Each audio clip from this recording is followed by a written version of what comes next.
Hello, my friend. Have you ever felt frustrated, angry, or stuck, unable to finish something you truly care about? Have you ever worked so hard toward a goal, only to feel like everything around you was falling apart, and you are falling with it? Maybe you've heard people say, "You'll never do it. Just give up. You're wasting your time." If you've ever felt this way, this story is for you, because today you'll learn something powerful. So take a breath, and let's begin. This isn't just about another success story. It's about the moments before the breakthrough.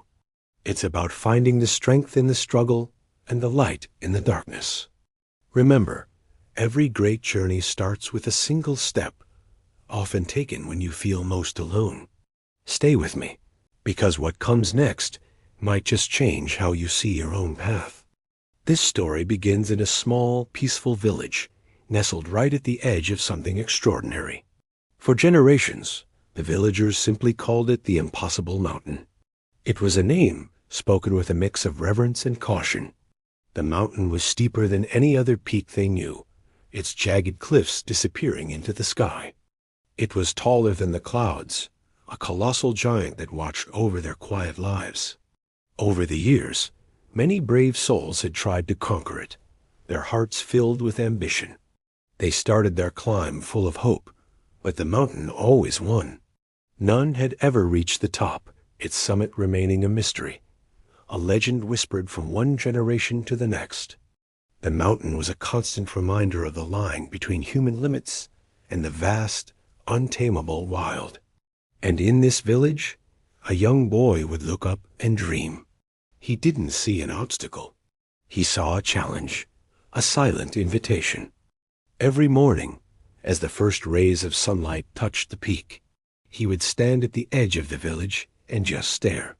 While others turned their backs, he imagined the wind at the summit, the world stretching out beneath him like a map.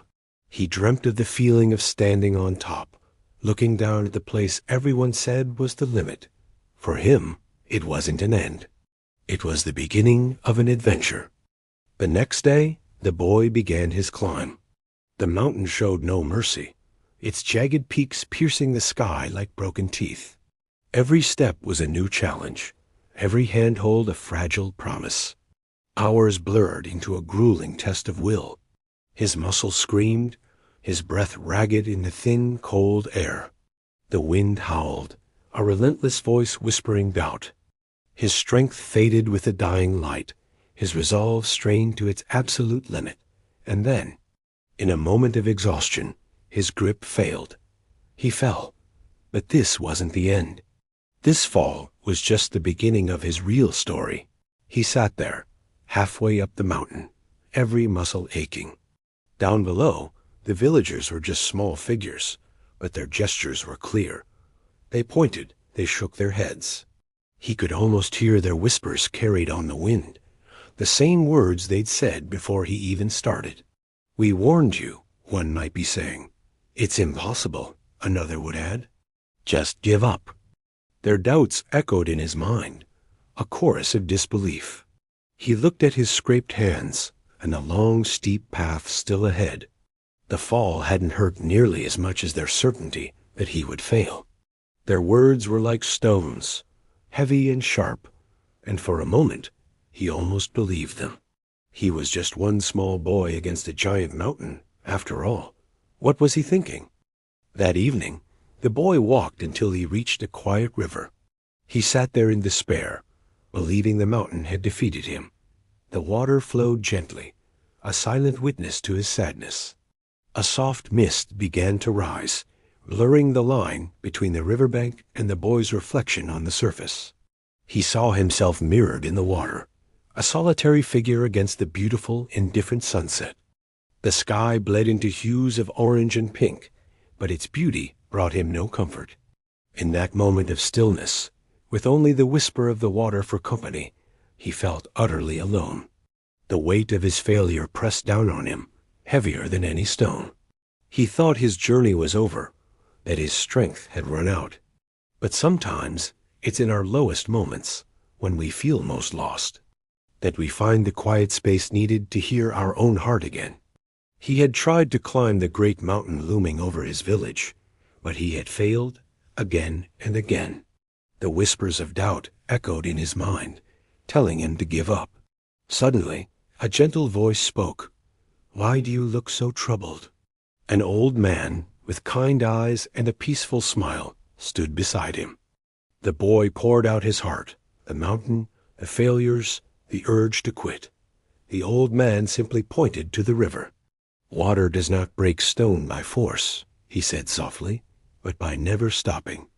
Its strength is not in a single strike, but in its persistence." He looked at the boy. Most people fail not because they are weak, but because they expect success too soon. Remember, if you stop now, the mountain wins. The words stayed with him. He returned to the mountain slower this time, but wiser and much, much stronger. Days turned into weeks, each one a lesson in patience and endurance. He learned from every stumble, every slip, every fall. The rain lashed down, the sun beat on his back, and the wind tried to push him from his path, but he kept climbing. He started off slow. He started in the mist at the mountain's base, pushing through the thick swirling clouds. Higher and higher he went, until finally he broke through the cloud cover. There, he was met by the brilliant, warm sunlight, illuminating the path to the summit. He was no longer just climbing a mountain. He was becoming one with it, forged by the very challenges that once defeated him. After what felt like a lifetime of relentless effort, the boy finally reached the top. He stood there, breathless, as the sun broke over a sea of clouds, bathing the world in golden light. The impossible had been conquered. This wasn't just a mountain. It was a testament to the power of never giving up. We ask ourselves, what if I fail? What if all this effort is for nothing? But let's reframe that question. What if you stop? The outcome is certain then, isn't it? The journey ends. The potential vanishes. Success is never a guarantee. That's true. Life is full of uncertainties. But choosing to quit is the only thing that guarantees you'll never reach your destination. So hold on. Keep climbing. Not because you're promised a perfect view from the top, but because the act of not giving up is a victory in itself. It keeps the possibility alive. Keep going. Your future self will thank you for it.